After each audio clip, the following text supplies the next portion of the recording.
여러분 안녕하십니까? CJB 아침 뉴스입니다. 3년 전 광주광역시 동구 학동 철거 건물 붕괴 사고로 9명이 소중한 목숨을 잃었습니다. 그런데 건물 철거 현장의 안전 불감증은 여전합니다. 어제 오후 청주의 한 철거 공사 현장에서 건물이 갑자기 도로 쪽으로 무너져 내렸습니다. 박원 기자가 영상을 입수했습니다.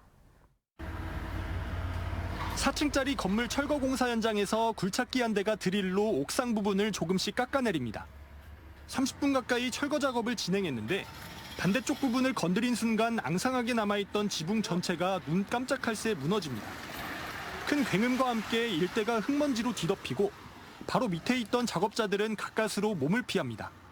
실속 없는 안전 펜스는 엿가락처럼 휘었고 주위의 전선도 끊어졌습니다. 건물 철거 현장에서 붕괴 사고가 발생한 건 어제 오후 3시 20분쯤. 이렇게 철근 콘크리트가 도로를 덮친 상태인데요. 지나가는 행인이나 차량이 있었다면 자칫 큰 사고로 이어질 뻔했습니다. 이 사고로 주변 상가와 주택 450가구에 잠시 정전이 발생해 피해가 잇따랐고 인접한 원룸 18가구는 아예 전기가 끊겼습니다. 2차로인 도로 통행도 양방향 모두 통제돼 운전자들은 우회하는 불편을 겪고 있습니다. 주민들은 철거 작업이 너무 위험해 보여 수차례 민원을 넣었지만 안전 조치가 제대로 이뤄지지 않았다고 지적합니다. 전화를 몇 번 했죠. 네? 그런데도 나오지 않는 거예요. 네? 이게 사고는 예기된 장소에서 사고가 나는 거예요. 지금 현재로 봐서는. 해당 건물은 지난 26일부터 철거가 이뤄졌는데 감리단 측은 작업이 예상과 다르게 진행됐다고 해명했습니다.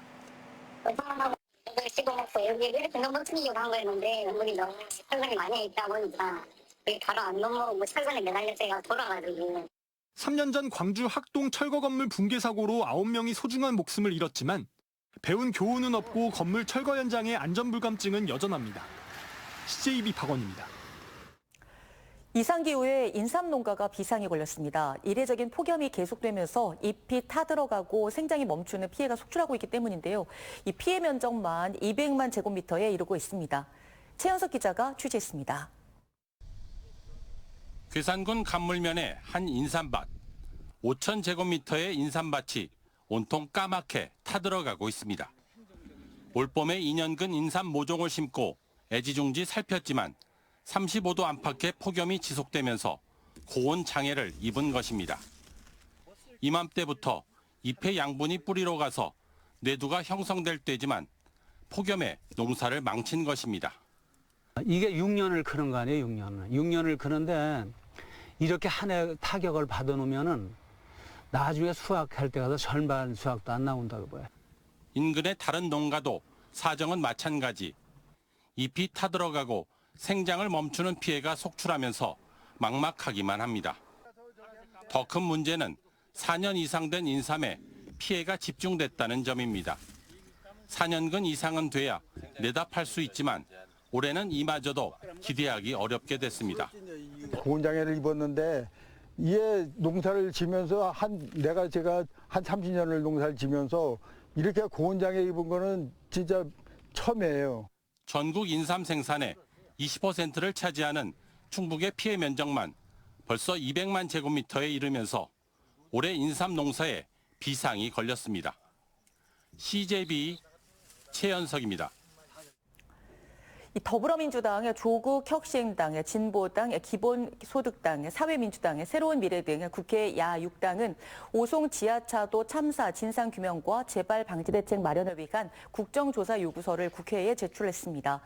야6당은 국회 소통관에서 가진 기자회견에서 오송 참사는 사전 예방부터 대응, 수습, 피해자 지원까지 모든 단계가 참혹한 인재라며 책임 소재를 분명히 하고 재발방지 대책 마련을 위한 국정조사가 반드시 필요하다고 주장했습니다. 이 오송 지하차도 참사와 관련해 당시 충청북도와 청주시 부단체장들에 대한 징계 절차가 시작됐습니다. 이우종 전 행정부지사는 중징계 요구 의견으로 인사혁신처 중앙징계위원회에 회부된 가운데 이에 불복해 소송 절차를 밟을 예정인 것으로 전해졌습니다. 신병대 부시장도 현재 징계위원회 회부를 위한 사전 절차가 진행 중인데 청주시가 징계에 대한 재심의를 요청함에 따라 충청북도는 재심의 과정을 거쳐 징계 수위를 결정할 예정입니다. 단양의 대표적 역사 문화 유적인 단양 적성 인근에서 발견된 140여 개의 고분균 가운데 이기에 대한 발굴 현장이 공개됐습니다. 그동안 발굴이 지연되면서 도굴 등의 훼손의 흔적은 있지만 신라의 6세기 단양 일대 진출을 뒷받침하는 또 하나의 역사적 자료로 가치 있다는 평가입니다. 안정은 기자가 보도합니다. 사적 제265호로 지정된 단양 적성입니다. 진흥왕 제위 15년째인 554년, 신라가 한강의 상류 지역으로 세력을 넓히는 데 필요한 요충지였습니다. 당초 고구려 영토였던 적성엔 신라의 새 영토임을 확인하는 신라 적성비도 세워져 있습니다. 적성에서 남동쪽으로 약 400m 지점, 단양 적성 고분군 학술 발굴 현장이 공개됐습니다. 지난해 지표조사로 확인한 140여 기의 고분 분포 중 2기의 신라 돌덧널 무덤입니다.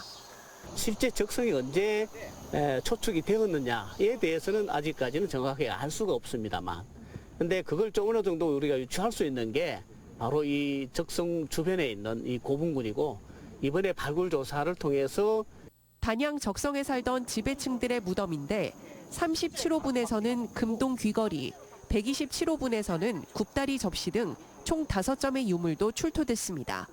다만 고분 내부에서 발견된 과자 봉지로 도굴 등 훼손의 흔적도 확인할 수 있었습니다. 조사가 좀 빨리 이루어졌으면은 이렇게 훼손이 좀 안 되고 도굴이 안 됐을 텐데, 이게 좀 조사 과정에서는 도굴이 되어 있는 상태들을 보면서 안타까움이 있었습니다.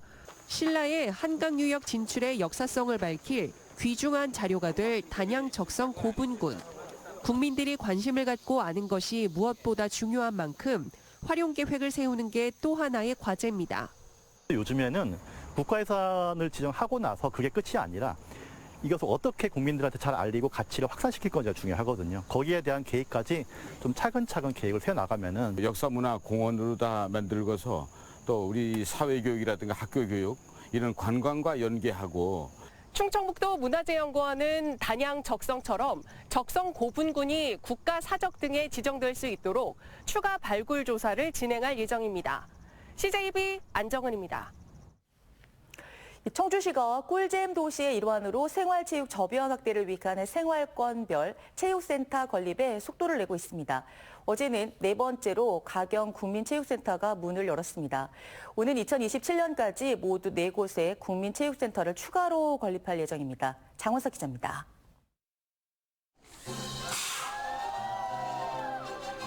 (2년) 만에 공사 끝에 청주 가경 국민체육센터가 문을 열었습니다.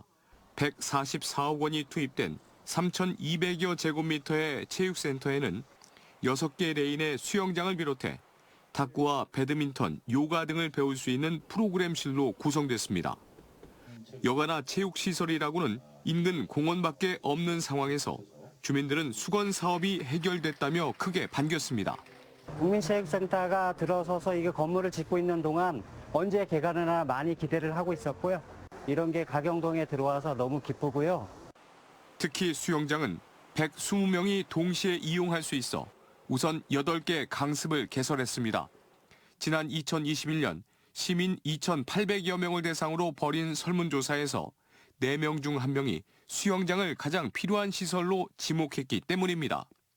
이번 가경센터의 개장으로 민선 8기 청주시의 국민체육센터는 4곳으로 늘어났으며 내년에는 산남센터가 들어서고 이후 2027년까지 오창과 서원, 명암동 어린이센터가 준공될 예정입니다. 3년 후에는 전문 생활체육시설 8곳이 시내 곳곳에 생기는 것입니다. 사실은 가까운 곳에서 수영을 비롯한 다양한 체육활동을 하실 수 있도록 하는 시설들입니다. 일상에서 체육활동과 함께 즐겁고 행복하게 사실 수 있도록. 청주시는 지난달 오송과 미우강 파크 골프장에 45홀을 신설하는 등 시민들의 여가 활동을 돕기 위한 생활체육 인프라 구축에 속도를 내고 있습니다. CJB 장원석입니다. 충북의 지난해 건설 계약액은 11조 1천억 원으로 전년보다 19.8% 감소한 것으로 나타났습니다. 통계청이 발표한 2023년 건설업 조사에 따르면 충북의 지난해 건설 계약액은 전년 13조 9천억 원보다 19.8%가 감소한 11조 1천억 원으로 나타나 앞으로 도내 건설 시장의 한파가 지속될 것으로 전망했습니다.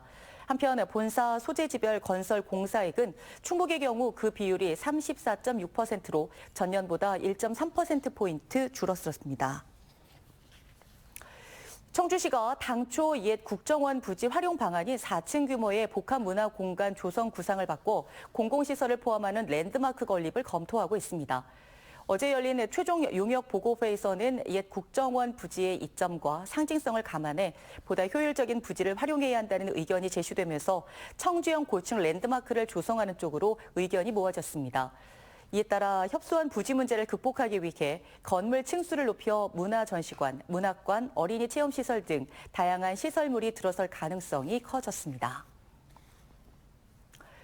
충북도청 본관의 첨단 디지털 미디어 기술을 융합한 충북도청의 미디어 파사드 전시가 내일 개막합니다. 이번 행사는 도내 디지털 미디어 콘텐츠 디자인 전공학생 50여 명이 참여해 도청 본관의 가로 90m, 세로 20m의 초대형 미디어 파사드를 전시합니다. 이와 함께 행사 기간 동안 난개 국악단의 공연과 프리마켓 등의 이벤트도 계획되어 있으며 행사는 다음 달 9일까지 충북도청 잔디광장 일대에서 이어집니다. 청주국제공항 거점항공사인 에어로케이가 필리핀 세부 노선을 신규 취항합니다. 에어로케이는 먼저 오늘 10월 5일부터 3주간 주 2회 운항을 통해 수요를 판단한 뒤 정기판 전환 여부를 결정할 방침이라고 밝혔습니다. 세부 노선은 청주공항에서 처음 취항하는 것으로 에어로케이의 5번째 동남아 노선입니다. CJB 아침 종합 뉴스를 모두 마치겠습니다. 고맙습니다.